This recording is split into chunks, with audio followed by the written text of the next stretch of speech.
Every day, 30,000 commercial planes take off in the U.S. packed with people and stress. And thousands of flight attendants are now preparing for the Thanksgiving flights and their testing time when passengers can push them to the break point.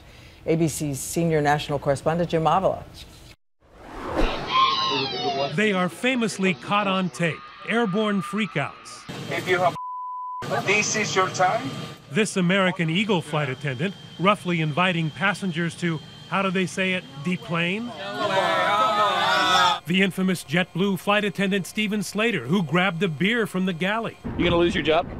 More than likely. And bolted through the emergency exit at New York's JFK. We just had a flight deployment. It was intentionally deployed. The job has become more stressful because when passengers get on, they're already stressed. Sheila Dale is a veteran U.S. Airways flight attendant.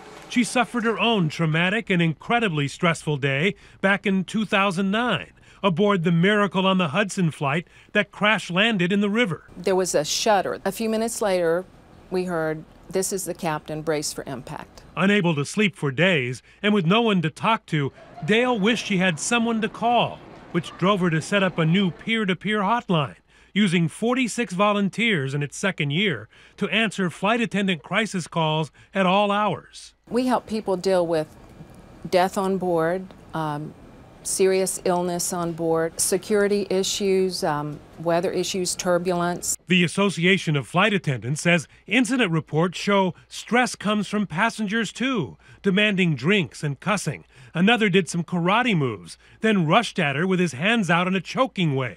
Susan Gilliam became part of the crisis team after an emergency landing made her afraid to fly. Sometimes I would just turn around and go right back home and say it wasn't meant to be. I used all my sick time.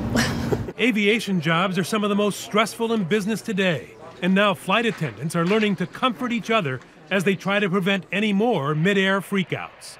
Jim Avila, ABC News, Philadelphia.